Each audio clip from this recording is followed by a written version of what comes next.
नमस्कार, आप देख रहे हैं द न्यूज जालौन। मैं हूं आपका अपना देवेश। द न्यूज जालौन पर आज शख्सियत विशेष में मेहमान हैं शंकराचार्य अधोक्षदानंद जी महाराज।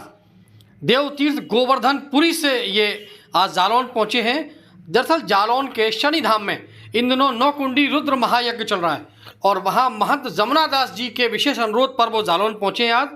और शनि धाम पर उन्होंने पूजन अर्चन भी किया। उसके बाद काजल गेस्ट हाउस में लोगों को आशीर्वचन भी दिया है। भारत देश को फिर से अखंड भारत बनाने के लिए वो अखंड भारत संकल्प यात्रा पर भी निकले हैं।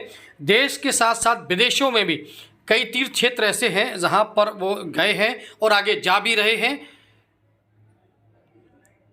भारत को फिर से अखंड भारत बनाने का संकल्प उन्होंने लिया है और संकल्प यात्रा के तहत वो निकले हैं।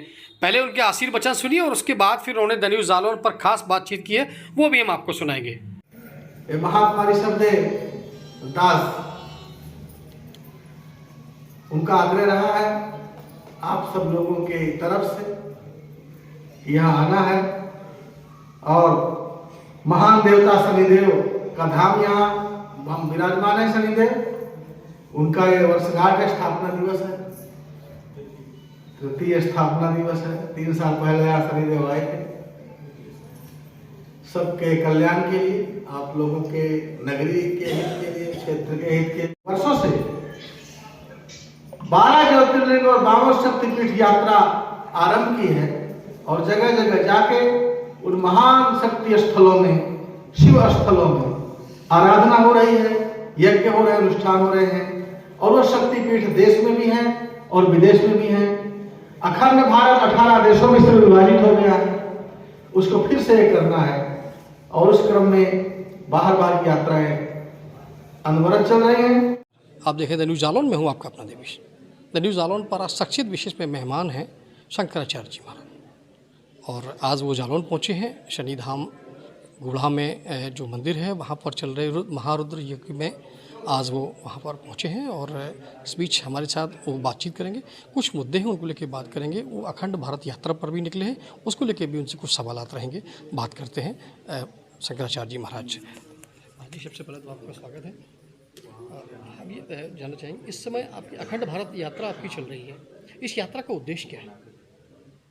19 नवंबर 2021 से जी 12 ज्योतिर्लिंग और 52 शक्तिपीठ के पूजा अर्चना के लिए हम अखंड भारत की यात्रा में निकले। जी इस यात्रा का लक्ष्य भारत को समृद्ध बनाना और अखंड बनाना है। जी आज से 500 साल पहले तक भारत जो भूभाग था, आज जो विखंडित हुआ है भिन्न भिन्न समय में, और उसके 18 देश बन गए। जी तो उन 18 देशों को पुनः अखंड भारत में जोड़ना है और उसके तहत हम भारत के सभी राज्यों समेत आसपास बसने वाले समस्त अखंड भारत के उन देशों में जाने का निर्णय लिए हैं, जिसमें 6 देश यात्रा हमारी हो चुकी है। जी बांग्लादेश, नेपाल, भूटान, श्रीलंका, थाईलैंड और कंबोडिया, और इसके अलावा 12 देशों में जिसमें पाकिस्तान भी शामिल है, अफ़गानिस्तान भी है। पाकिस्तान में हमारी हिंगलाज देवी हैं, उनकी पूजा अर्चना भी करना है जा कर के।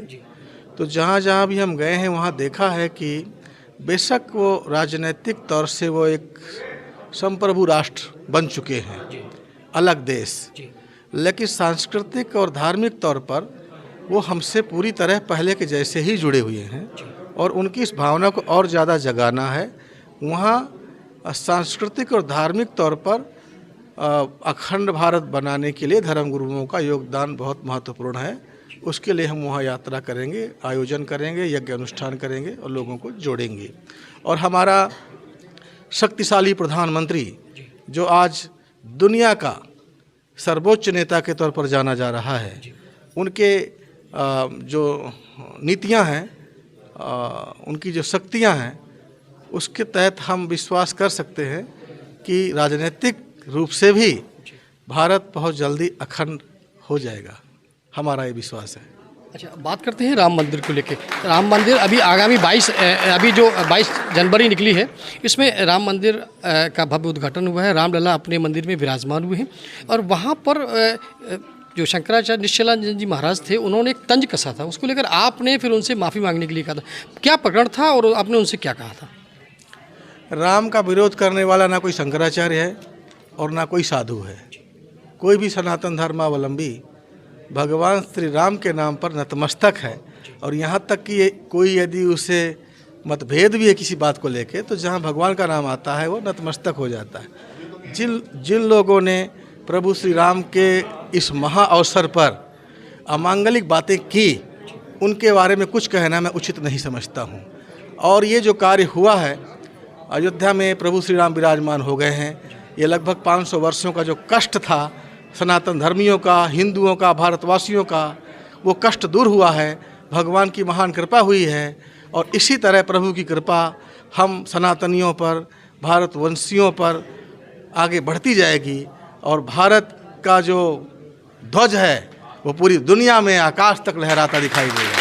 अब बात करेंगे लोकसभा चुनाव को लेकर भी थोड़ा सा बात करेंगे। आगामी लोकसभा चुनाव बिल्कुल सर पे है और नोटिफिकेशन कभी भी जारी हो सकता है। तो ऐसे में जो इंडी गठबंधन है या जो विपक्षी गठबंधन है, जो राम के अस्तित्व पर भी सवाल उठा रहा था, राम के नाम पर भी कह रहा था कि राम क्या है, काल्पनिक है, राम है ही नहीं, और आज वो राम नाम जपते नजर आ रहे हैं, इस बदलाव को आप किस दृष्टिकोण से देखते हैं? राजनीतिक विषय में हम कुछ नहीं बोलना चाहेंगे।